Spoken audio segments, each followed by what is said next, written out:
Welcome to the iRacing British Touring Car Championship here on BSR TV. This is round 13 from Road Atlanta, one of 3 rounds we have for you this evening. As usual, me, Chris Cohen, in the commentary box alongside Matt Dalton. Evening, Matt. Evening, Chris. Evening, everybody. And for this evening we have Damon Harris, who is our pit lane reporter. Evening, Damon. Good evening, everybody. Damon will be keeping an eye on the rear end of the field and any kind of pit lane action we might have, hopefully keeping us informed of all the things that we don't quite spot. Road Atlanta, we saw that in action yesterday for the BSR Carrera Cup, and that was, well, dominated really by one man by the name of Anders Dahl, who won one race and finished strongly in the other 2, fending off the challengers from GT Italia. And that puts him on top of the championship. All 3 of those rounds and the rest of the season from the Carrera Cup, they're all available on the YouTube channel, and they're all waiting for you to watch in case you missed out. But tonight's race, well, tonight's races I should say, look like, as far as qualifying goes anyway, we might have a serious challenge for a few wins from Jamie Rushworth, Matt. Yeah, I've been away for a couple of weeks, so I'm trying to catch up with the who's again, and the hows and the whys and the whats and all of that jazz. And Jamie certainly seems to be one who's running at the front, and certainly one to keep an eye on. Damon, qualifying wise, we've got a Bianco 2-3, so it's almost like a wall of Bianco cars. Jamie has already surpassed that wall, but the others are going to have a tough time getting past those 2. Yeah, so I was keeping an eye on the other Go Racing guys, and it looked like they struggled a little bit in qualifying. One of them ended up being 11th, with the other one being 13th, so they just missed out on the top 10, so hopefully they'll be able to find a little bit more pace in the race and push forward closer to the Bianca guys. Now we've gone to gridding. We were in the middle of a warm-up and we've gone straight to gridding. I'm not sure what's going on here. We are 10 minutes early as well. We were already early, but now we're even more early, so I'm a little bit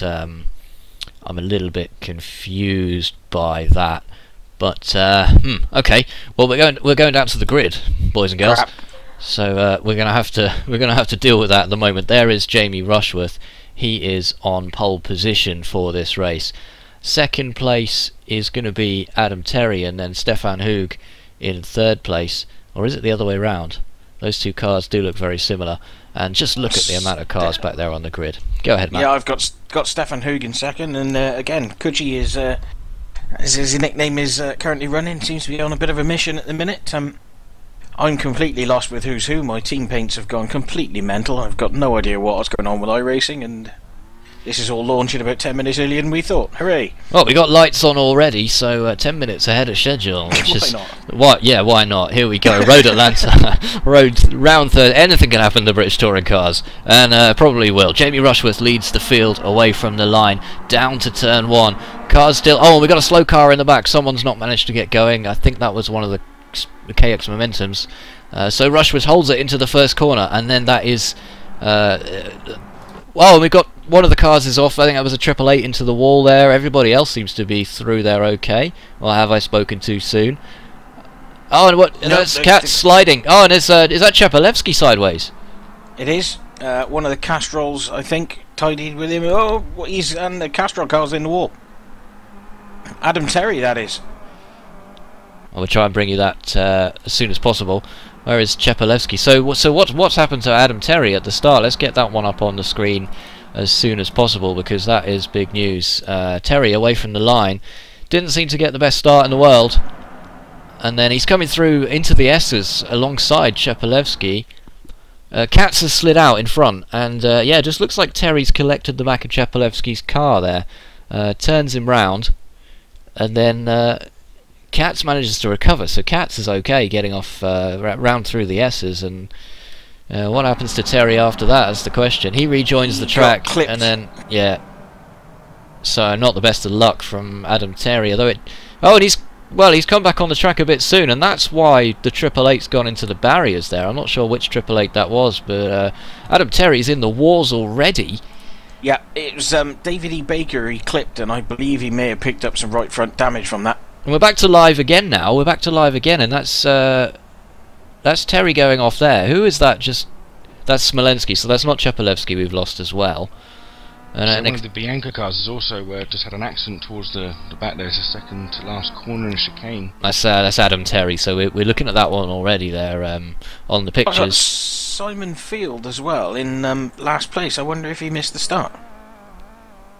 Well, running 34th at the minute, and he's about to get lapped. He's that far back. He's about to get lapped. I wonder if he missed the start. And I've got no team paints. I have no idea what's going on. Anyway, so yeah, Simon is about to go a lap down by the look of it. Jamie Rushworth and Stefan Hoog are all over each other in the battle for the lead. And yeah, I wonder Simon, I think, must have just missed the start of the race. Well, Hoog is mounting a serious challenge for the lead on Jamie Rushworth now, and Sutton has been gifted that third place by virtue of Adam Terry's woes at the beginning. Adam Terry was the championship leader coming into this round, don't forget, as well. And now side by side, Hoog's gone down the inside, down the Mazda straight. Oh, Rushworth tries to go around the outside and does, and holds it. That was a dangerous move, wasn't it? Yeah, a little bit of rhinoplasty, quickly chops his nose off, but we're all good. We can, no contact, so we'll carry on. Well, I guess you could say it's only a dangerous move if contact results, but feelings on that one, Damon? That was pretty close. Yeah, it was actually quite a hectic start towards the back. Or actually, quite a few cars went off and had a few accidents, and then well, there was a few bits going for the beginning. It was kind of hard to keep up with it all, but it looks like a couple of cars did retire, and looked like they're actually coming back out in the pits actually, so there might be a few laps down. Well, we're on board now with Stelian Shepelevsky, who after that first corner, well, second corner incident really, is down in 14th place. He's stuck behind, well, I wouldn't say stuck behind, but he's driving behind Tim Mawson at the moment, and that's Richard Wilde up in front. Wilde having a very strong season last season, and whoa, he's off into the gravel, but he's not having anything like the luck he had last season this time around, so he's in 12th. And oh, Shepelevsky almost sticks it down the inside of Mawson, but Mawson's got that line covered, closes the door, and that's Ellis Stevens right behind. So there's kind of a bit of a concertina effect going on, starting with Richard Wilde, Matt. Yeah, there's a couple of good little gaps and a couple of good little groups going there. You've got Richard Wilde's got a bit of a freight train behind him, and in front of him you've got Linus Brostrom is heading up a bit of a freight train as well. Shepelevsky down the inside at the end of the Mazda straight. This is where we saw Hoog attempt the overtake, but Shepelevsky much more successful. I think Mawson probably knew that he was the slower of those two drivers, just lets the Addison Lee machine through there as we round out lap 3 onto lap 4. Shepelevsky up to 13th, but this won't do his championship hopes much good.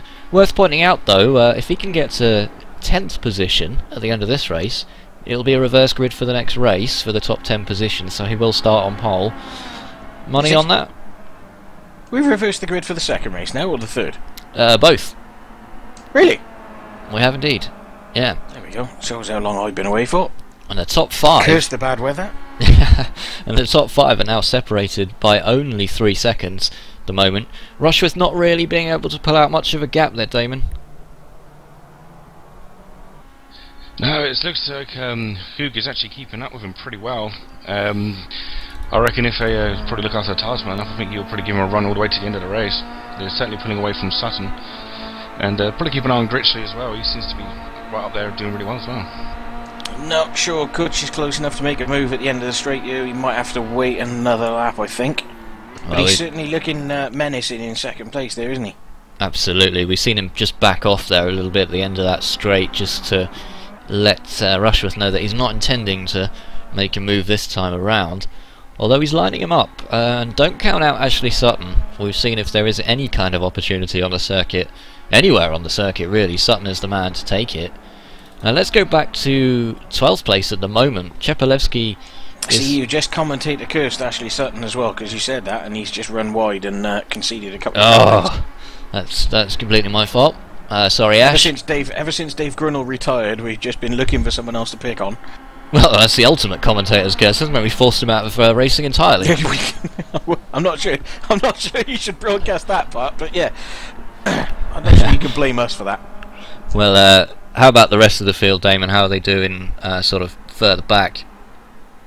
Yeah, further back, looking down towards, I'm actually currently watching Robin Smith at the moment. They're a little bit spaced out, but around the 20th place, they're actually in close proximity, I suppose. About 5 drivers have actually ended up being a lap down, so I don't know if traffic might become an issue for the leaders at some point during this race.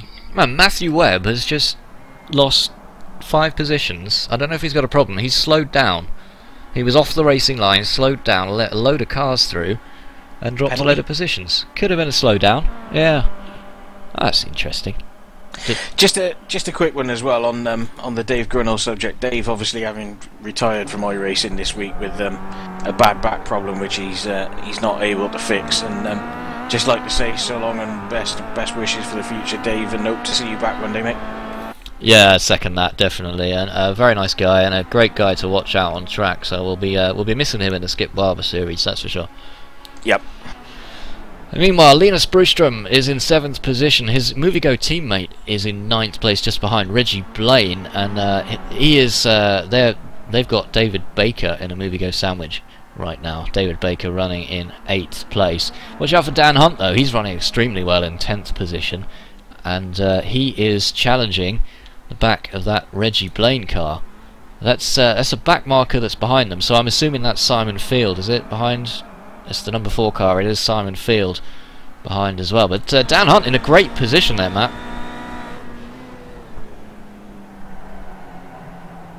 I think Matt agrees with me. You might not be saying so. I do. Sorry, my usual push to talk button was. We having all sorts of issues tonight. I'm not quite sure what the hell's going on. Completely lost the plot. Well, if there is... Stefan Hoog is in the position to make a move here. He's having another look at the inside. I don't know. Yeah, he's going to pull out of that one. Probably best to leave it for another lap. But Jamie Rushworth certainly knows that he's there as well. Yep. That's for sure. We got a few back markers just coming up, so that might give Hoog the opportunity. Do you think, Damon? Yeah, so it looks like a great opportunity to capitalise. If he times it right and is just a bit patient enough, he could probably make a pass. Probably down towards the end of the long straight, maybe a big good opportunity. Well, these guys have got a nice gap now. There's a second and a half back to Katz, and back to Sutton. And Katz has actually got past Critchley into 4th place. So last season's champion is currently running 4th, but he's too far back now. He's 2.5 seconds back. It would take a miracle to get to the front from here, you feel. We've seen it happen. This is touring cars after all. Yep. But the question is not if who will make his move. For me, the question is when. And he's got 3 laps to do it. So when's he likely? Do you think he'll wait till the end, Matt? I'm not sure. I think he's pushing as hard as he can, so I'm not 100% sure that there's an awful lot more he can do. Backmarker very nicely getting out of the way for the bourbon there. I think that these two are the class of the field, aren't they? Certainly. Watching the body English of the cars, the 2 guys up front are fairly smooth, and Ash Sutton behind him is having all sorts of wriggles. I was saying that, here goes Stefan Hoog now, he's making a move. Down the inside, into the chicane. Well, Rushworth will carry more speed to get the inside line for the second part of the chicane, and holds onto it just about. Had to sacrifice quite a bit of speed in doing that, and it looks to be no change, and they've just given Ash Sutton a second by having that little jostle there, so no luck for Hoog yet. Matter of time for you, Damon, or do you think he's got his work cut out? I think he'd probably definitely have his work cut out. Considering the pace of the 2, I think his opportunities will be quite slim, but if he gets a good run or a back marker gets in the way, then I think he has another great opportunity. Rushworth's teammate here is under threat from David Baker. That's Linus Brustrom in 7th place at the moment. And that field is really packed tightly together, these 5 cars here. Just look at that. We'll have a look at the point of view of, if we can go on board with Dan Hunt. And there's hardly anything in this as well. Hunt having to pull out of that one through the S's. He's got Reggie Blaine just in front of him in 9th place. The MovieGo guys have got a real statement of intent right now, but it looks like another move down the inside from Baker. Won't pull that one off. That's opened the door for Reggie Blaine now. Oh, and a little bit of contact maybe from Hunt in the back of Blaine, but nothing too untoward about that one. That's back marker just behind Hunt, and Chepalewski is catching up with these guys as well. So with 3 laps to go here at Road Atlanta, still all to play for these guys, and indeed most of the field. So we've got a lot of action going on the track, just trying to find out. Look how close Sutton is now, behind the lead pair. That's well, where Hoog wouldn't make the move, surely Sutton will. Yeah, Ash doesn't waste much time, did he? I think Stefan Hug, I think, maybe victim of his own niceness there. Probably, if he looks back at the end of the race and sees the opportunities he's had, he'll realise that he was maybe a little too generous with leaving space. But, you know, it's not the end yet. We've still got another 2 laps to go, so I think he'll get another opportunity. Well, it's still 1, 2, 3 for Rushworth, Hug and Sutton. They are your podium sitters with 2 laps to go. A couple of shout-outs then for some new names here. Bailey Barry is new out on the track in 33rd place, privateer entry. Danny Lawrence is a retirement, so we can't go over to him at the moment, unfortunately. But Kevin Critchley, who didn't join the season that long ago, is running really well. I mean, we saw him last time, very fast, and he's in 5th place at the moment, so really, really impressive drive from him. We still have no change in that battle for what is the 7th position here. But yeah, so I'm keeping a close eye on that one at the moment. Baker actually had a go at Bostrom in the chicane, which looks like he's actually about to have another go at it. Oh, watch out, here's Blaine. Blaine's got down the outside, but he's not going to be able to make anything work from there, surely. Oh, a little bit of contact. Blaine gets pushed out a little bit wide, manages to keep it on the grey stuff. And it's all as it was before, except Chepalewski has hopped past Dan Hunt. Chepalewski is now up to 10th. Blaine's just gone around the outside of Baker, going for the last corner. Chepalewski moves around the outside. Oh, down the inside. Dan Hunt makes it 3 wide, coming into turn 1. Oh, well, Baker wisely pulls out of that one. But Hunt side by side with Chepalewski. There's a little bit of door rubbing there. And Hunt still side by side with Chepalewski. Going down into the S's. Hunt holds it from Chepalewski, closes the door firmly at his face, says to the would-be champion, "You're not coming through here, even if it is the last lap." Meanwhile, up front, it is still the same, and it's still very close. Rushworth for the win then, last lap, Matt? Or can we see a last lap move from one of these guys? No, Stefan Hug's got a good turn of speed up the back straight, but I think Rushworth's just got enough of an advantage. Whether Stefan will try and launch one or whether Ash will try and launch one is another question entirely. Sutton looking across the track. Certainly thinking about it. Oh, and he gets down the outside. That's a brilliant move. Very smart driving from Sutton there to snatch second from Hug. It runs him off the road a little bit on the exit there. I'm not too sure that Stefan will like that, but takes the 2nd place nonetheless. Where's Katz? Katz comes across the line, and then Critchley's coming over now to finish 4th and 5th respectively. Christian Rose, didn't talk about him much for the CQR Takata driver, takes 6th place, solid 6th place. Brewstrom from Blaine, and then Chepalewski in 9th, who does jump David Baker and Dan Hunt. So, oh, we lost a car on the line. What's going on there? Yeah, one of the Triple Eight cars ran a bit wide and looked like he actually hit the wall there in the battle for 10th place by the looks of it, but Baker looks like he's got hold of that for pole position in the next race. Well, those guys are over the finish line, so it won't affect their result, but that was a bit dramatic. Oh, and there's another crash just on the last corner there. Is that Von Glan? Now, are those guys over the finish line? I think they are. Let's go back and take a quick look at that one on the replay then.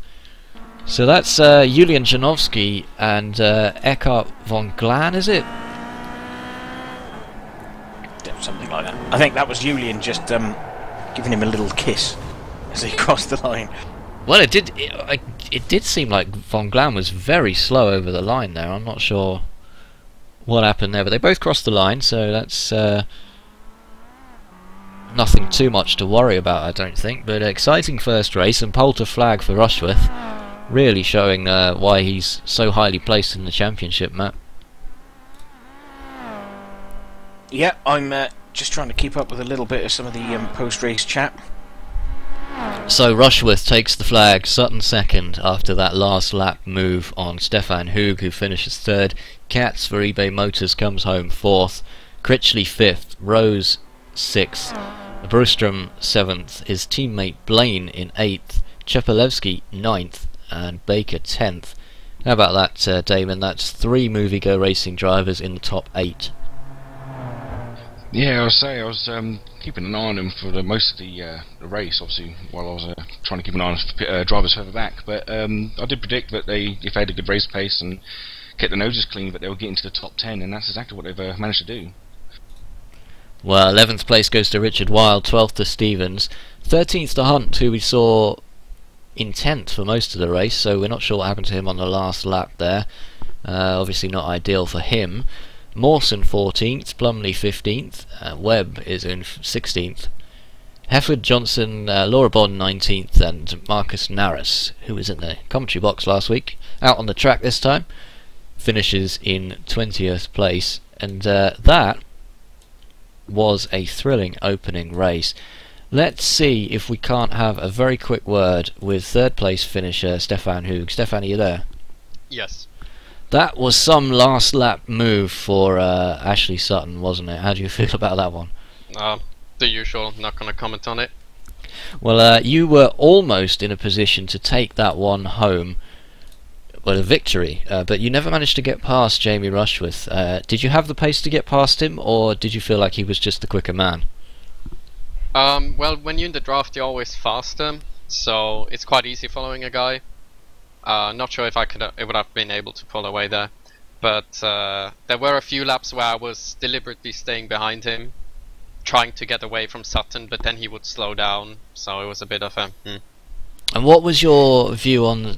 sorry, go ahead, Matt. Yeah, I was just going to say, is it possible you think that at the end of that race, looking back at it now, that perhaps you were a little bit too nice early on, and that Ashley gave you a bit of the medicine you probably should have dished out earlier on? Or No, I don't think so. There's 1 point difference between 1 and 2, so that doesn't really matter. I was staying behind, trying, to show Jamie that he can just drive his pace, get away from them. I had the feeling that Sutton is going to do a Sutton move, so yeah, there we go. And what about the start? Because we saw your teammate Adam Terry lose a lot of places, but what was your view on that? Well, I only saw it in my rear mirrors. I saw a lot of smoke, and that was it really. I was focused to the guy in front of me. Well, hopefully we can catch up with Adam later in the evening. Perhaps we can have a word with him. But that third place is going to put you in 8th on the grid for race 2. How high can you get? Well, I'll try to drive it really safe, drive it home, because again, 1 point a place, no point crashing. And do you think that's the reason why Bianco are top of the team championship? Because of the idea that it's more important to finish consistently well than win some races and crash out of others? Well, definitely. As you've seen it in the first races in Brands Hatch, where Adam and myself were basically following each other around, and we scored a lot of points there, so it's about being consistent. Well, best of luck. We'll let you get away for the second race, and we'll see you out on track. Thank you, man. That is Stefan Hoog for Bianco, and it is true to say, really, they have dominated the team championship, even though they haven't won every single race, Matt. Yeah, he's right to say what he says. There's a 1 point difference in first and second, so perhaps he didn't need to be too aggressive. That said, I think Ashley is one of those guys, if you give him a sniff of an opportunity, he's going to throw one at you, so possibly got caught out being a little too sensible there. But we saw Andreas Katz do that last year and take the title that way, so... Yes, certainly. So Katz will be on the hunt for the top of the championship once again, but after a poor finish from Adam Terry, it might well be Rushworth that finds himself in that position. Still a lot to play for this evening. 2 more rounds from Road Atlanta coming your way on BSR TV in just a moment, so make sure you tune to the next YouTube video and join us for round 14 from me and Matt and from Damon. Thanks for watching. See you in a minute.